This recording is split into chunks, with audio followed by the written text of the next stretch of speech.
Assalamualaikum warahmatullahi wabarakatuh. Bismillahirrahmanirrahim.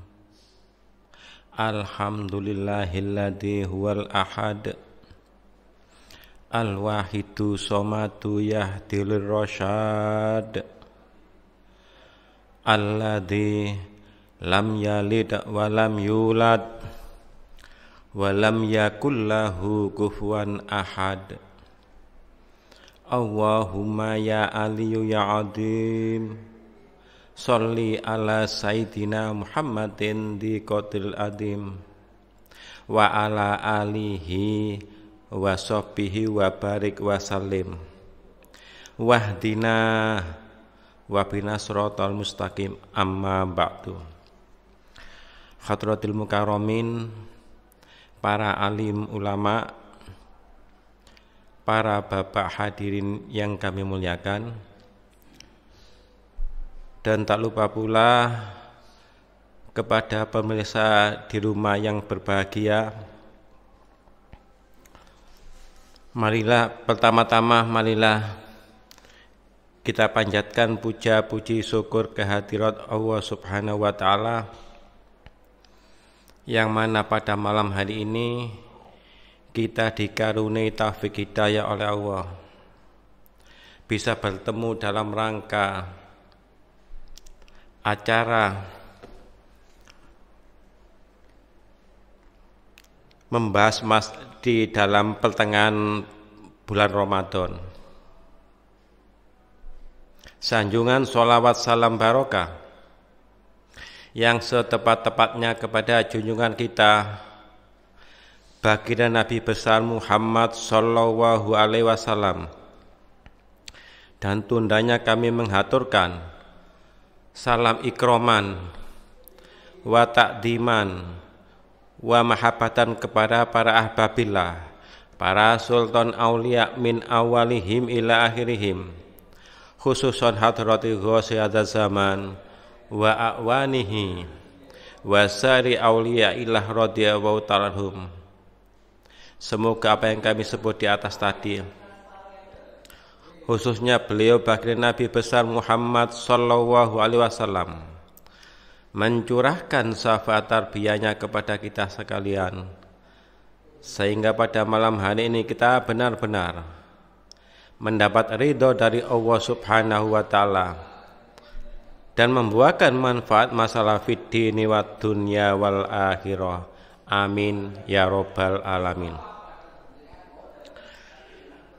Hadirin pemirsa di rumah yang dimuliakan oleh Allah, marilah di dalam kesempatan ini kita untuk membahas keutamaannya di pertengahan bulan Ramadan.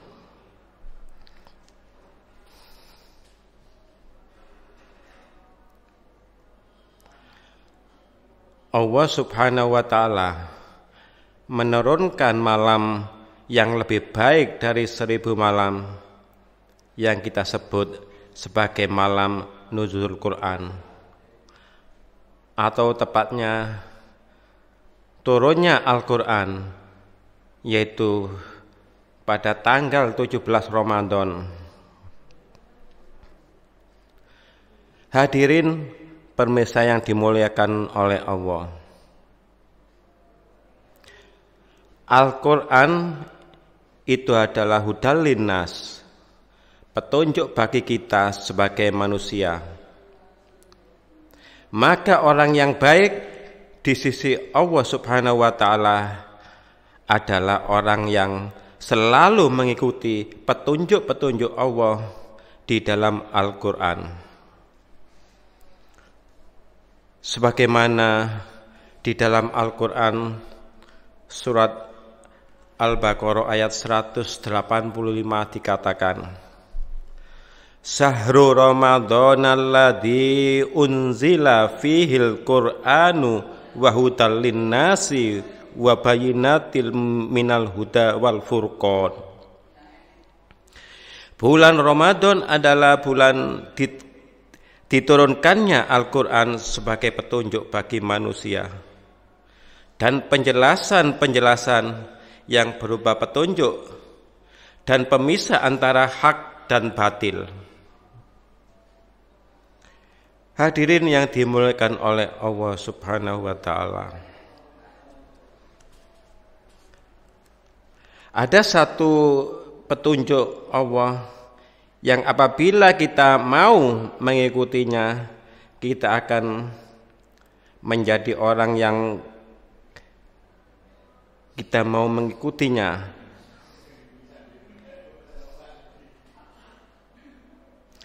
Kita akan menjadikan orang yang mulia di sisi Allah Subhanahu wa taala. Apa itu? Iqra. Baca. Siapa diri kita di sisi Allah Subhanahu wa taala? Karena man arafa nafsa faqad arafa rabba. Barang siapa yang mengenal jati dirinya, pasti akan dia mengenal kepada Tuhannya. Hadirin yang dimuliakan oleh Allah Subhanahu wa taala. Oleh karena itu, marilah di dalam kesempatan ini kita untuk berusaha untuk mengenal jati diri. Sebagaimana di dalam Al-Quran surat Al-A'raf ayat 11 dikatakan, walaqad khalaqnakum tsumma sawwarnakum tsumma kunna lil malaikati isjudu li adama fasajadu illa iblis lam yakum minas sajidin. Sesungguhnya kami menciptakan kamu Adam, lalu kami bentuk tubuhmu, kemudian kami katakan kepada para malaikat, bersujudlah kamu kepada Adam. Maka mereka pun bersujud, kecuali iblis yang tidak mau bersujud. Kata kunci dari kutipan ayat di atas berarti manusia adalah makhluk yang diciptakan oleh Allah. Pada hakikatnya ciptaan itu tidak ada. Sebagaimana di dalam Al-Quran dikatakan, innaka mayitun wa innahum mayituna. Sesungguhnya kamu akan mati dan sesungguhnya mereka akan mati pula. Maka manusia diciptakan bukan tanpa alasan, melainkan tentu Allah mempunyai tujuan. Yaitu sebagaimana di dalam Al-Quran surat Ad-Dariyat ayat 56 dikatakan, wa ma khalaqtul jinna wal insa illa liya'budun. Dan tiada aku menciptakan jin dan manusia, melainkan aku ciptakan untuk ibadah kepadaku. Hadirin pemirsa yang dimuliakan oleh Allah Subhanahu wa taala.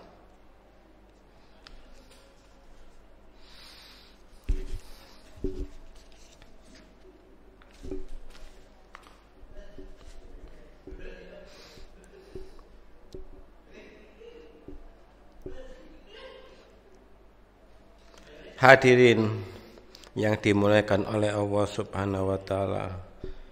Sudah berapa banyak kita mendengar dan membaca ayat tersebut? Lalu, pernah tuluskah kita mengabdi dan menghamba kepadanya? Apakah kita sudah kenal kepada Dia? Semudah itukah kita mengabdi kepadanya? Mungkinkah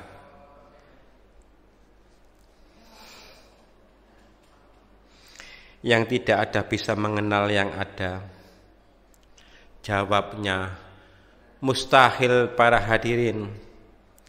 Bagaimana mungkin kita bisa menyembah dengan benar selagi kita tidak tahu kepada siapa yang ia sembah. Bagaimana surat itu akan sampai pada tujuan? Selagi pengirim surat tidak tahu alamat dan orang yang dituju, bagaimana mungkin kita bisa mengenal yang ada, yaitu Allah, sedangkan hati kita untuk mengenal Dia masih dikuasai oleh ciptaan. Sebagaimana di dalam Al-Quran surat Al-A'raf ayat 172 dikatakan, wa id ahadna rabbuka min bani Adam min duhurihim dzurriyyatahum wa ashhadahum ala anfusihim alastu birabbikum qalu bala syahidna antakulu yaumal kiamati inna kunna an hadza ghafilin. Ingatlah ketika Tuhanmu mengeluarkan keturunan anak-anak Adam dari surga mereka. Kemudian Allah beri kesaksian terhadap jiwa mereka seraya berfirman, bukankah aku ini Tuhanmu? Maka mereka menjawab, betul, Engkau Tuhan kami. Kami lakukannya demikian itu, supaya kamu besok di hari kiamat tidak mengatakan sesungguhnya kami Bani Adam adalah orang-orang yang lengah terhadap keesaan Tuhan. Hadirin yang dimuliakan oleh Allah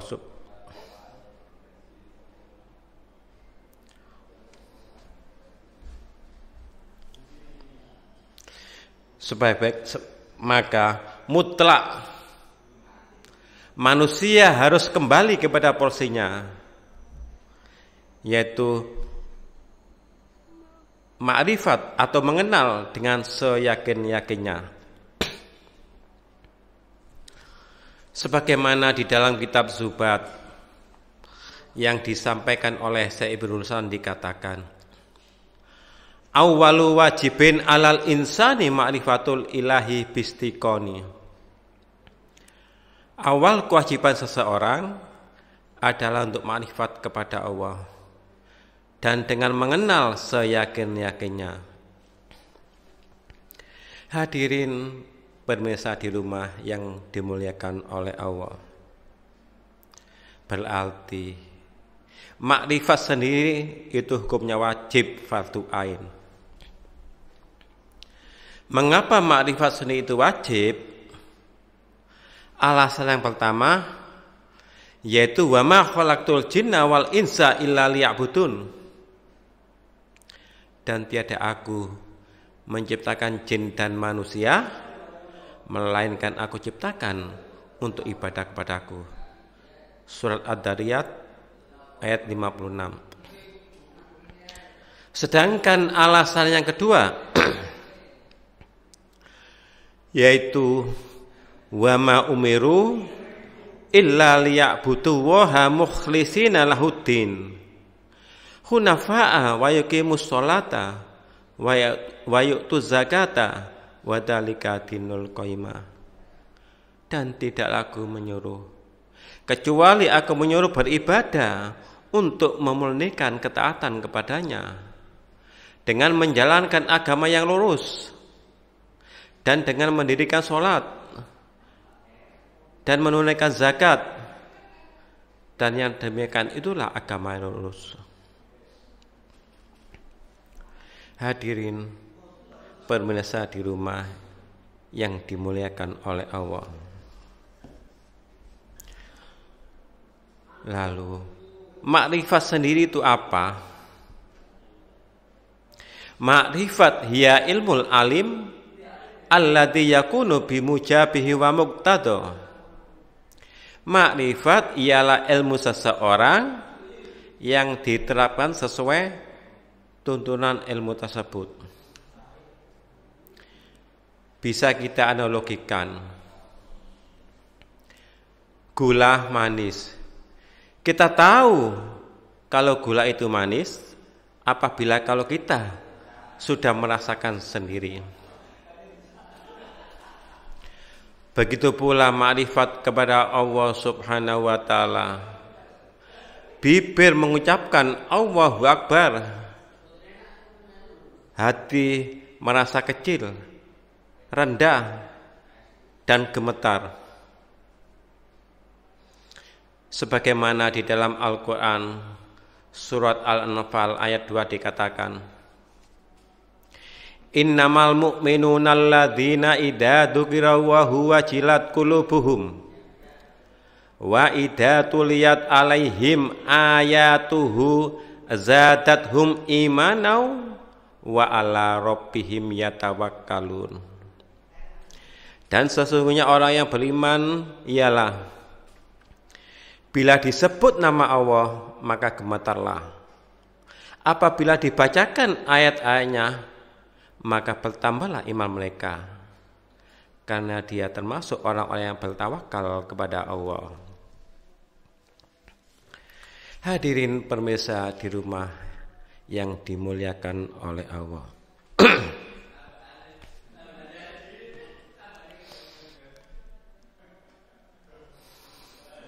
Ada sebuah kisah hikmah, yaitu dua ulama besar bertemu. Yang satu ulama ahli filsafat menemukan Tuhan dengan akal, dan yang satu ulama ahli ma'rifat menemukan Tuhan dengan hati. Ada salah satu orang bertanya kepada Ibnu Sina, bagaimana pendapat Anda tentang Abu Sa'id?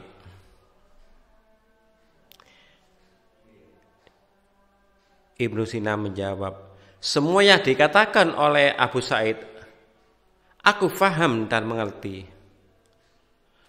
Lalu orang itu bergantian bertanya kepada Abu Sa'id, bagaimana pendapat Anda tentang Ibnu Sina?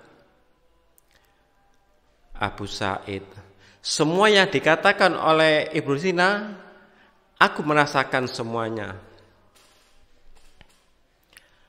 Contoh, dikala Ibnu Sina mengucapkan kalimat Allahu Akbar, Ibnu Sina, aku tahu, Allah agung, semuanya kecil, semuanya ada di tangannya, dan semua yang aku lihat kecil. Tetapi dikala pada waktu Abu Sa'id mengucapkan kalimat Allahu Akbar, Abu Sa'id, aku merasakan semuanya kecil dan sangat terasa kecil sekali diri ini, sehingga aku gemetar dan menangis di hadapannya. Hadirin pemirsa di rumah yang dimuliakan oleh Allah. Tetapi tidak semudah itu kita makrifat kepada Allah Subhanahu wa ta'ala. Sebagaimana di dalam Al-Quran surat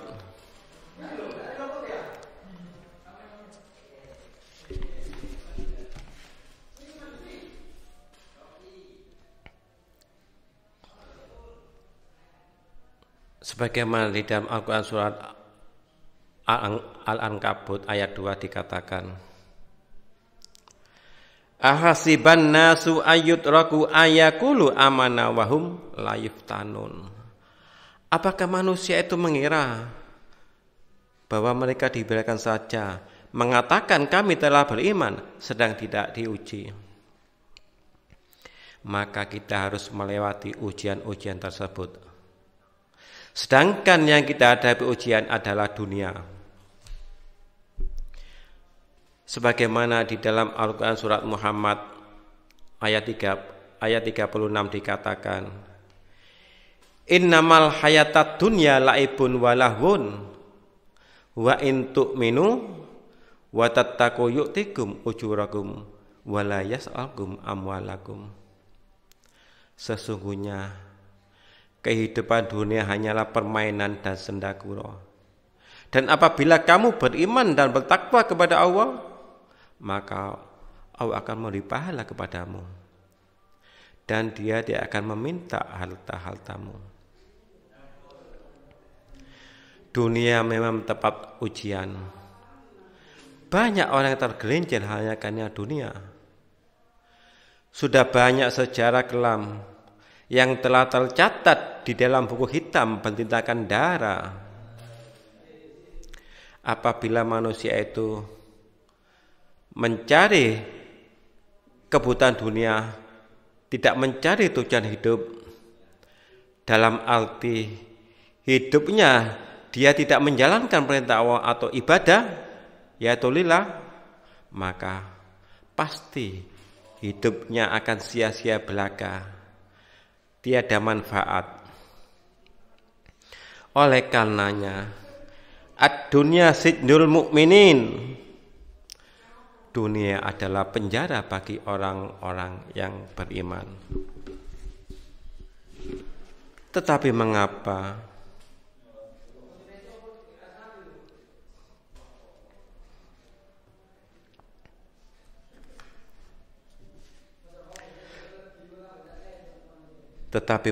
banyak manusia yang justru menginginkan dan tersiksa dalam penjara dunia? Memang penjara dunia sangat manis dan sangat menggiurkan. Semua akan memilih kehidupan dunia yang hanya sementara dan menipu. Padahal akan ada kehidupan yang abadi, tiada kematian lagi, yaitu di akhirat. Tetapi bal tu'sirunal hayatad dunya,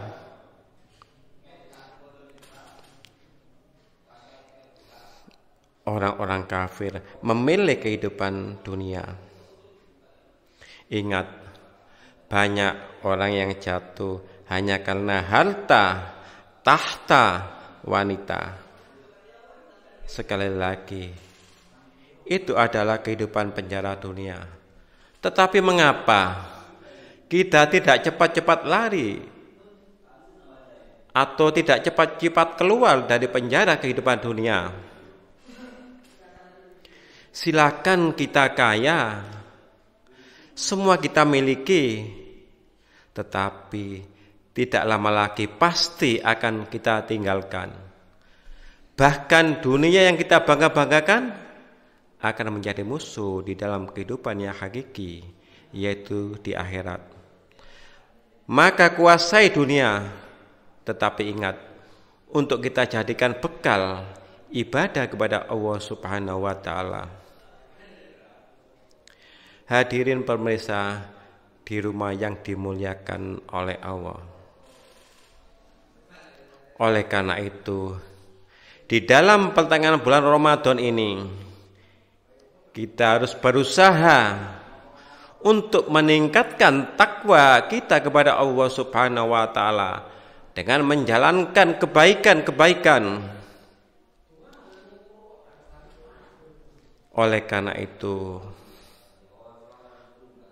supaya kita dapat mendapatkan kemuliaan dari Allah Subhanahu wa Ta'ala, mendapatkan ampunan dan maghfirah dari Allah Subhanahu wa Ta'ala, sehingga kita akan menjadi manusia yang menjadikan manusia yang baik di sisi Allah Subhanahu wa Ta'ala. Oleh karena itu, marilah dalam kesempatan ini kita untuk mengoreksi terhadap diri kita masing-masing. Dengan ini mari kita berusaha untuk membersihkan hati kita dari kotoran-kotoran nafsu yang senantiasa mengajak berbuat maksiat atau mengajak lupa kepada Allah.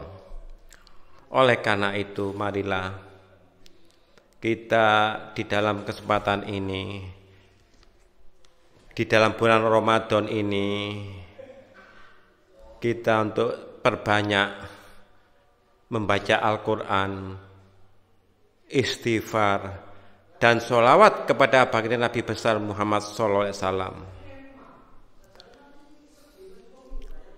Dan alhamdulillah kita di dalam situasi yang sangat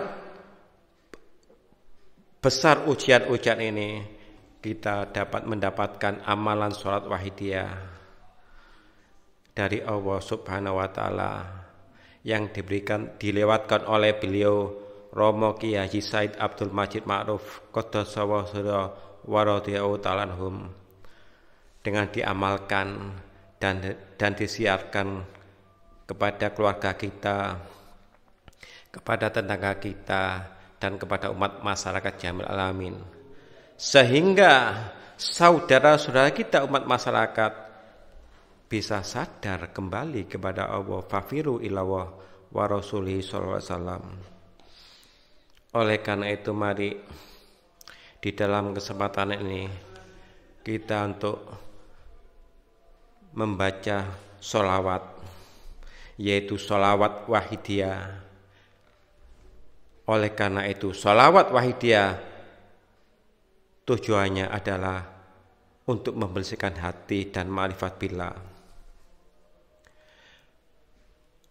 Mudah-mudahan kita di dalam puasa Ramadan ini, kita di dalam menghadapi ujian-ujian yang sangat besar sekali, terutama ujian keluarga,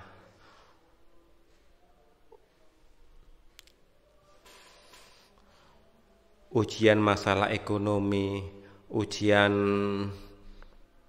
terhadap anak, dan bermacam-macam ujian.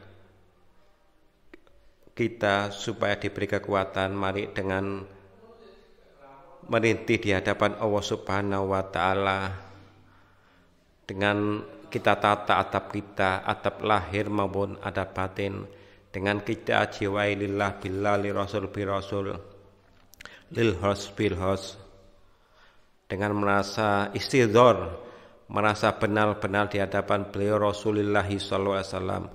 Al-Fatihah. Bismillahirrahmanirrahim. Alhamdulillahirabbil alamin arrahmanirrahim maliki yaumiddin. Iyyaka na'budu wa iyyaka nasta'in ihdinas siratal mustaqim siratal ladzina an'amta 'alaihim ghairil maghdubi 'alaihim waladdallin. Ya safi'al haqqi sholatu wassalam alaika nurul hadiyal anam wa aslahu wa ruhahu adrikni faqad dhalamtu abadahu wa rabbini walaisali ya sayyidi siwaka fa in taruttakuntu sahson halika.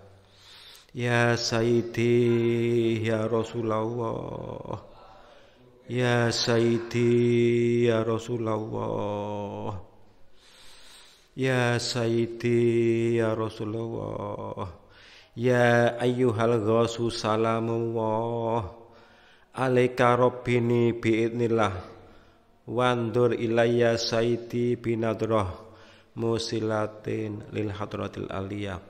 Al-Fatihah. Bismillah.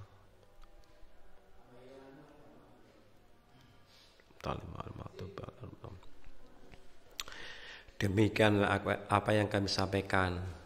Di dalam kami menyampaikan ada kekurangan, kesalahan, kehilafan. Kami mohon maaf yang sebesar-besarnya. Akhiru kalam wabillahi taufiq wal hidayah wa minar rasuli sallallahu alaihi wasallam asyafa'a wa talfiyah wa minal ghosiyada zaman wa nadra wal barakah. Wassalamu alaikum warahmatullahi wabarakatuh.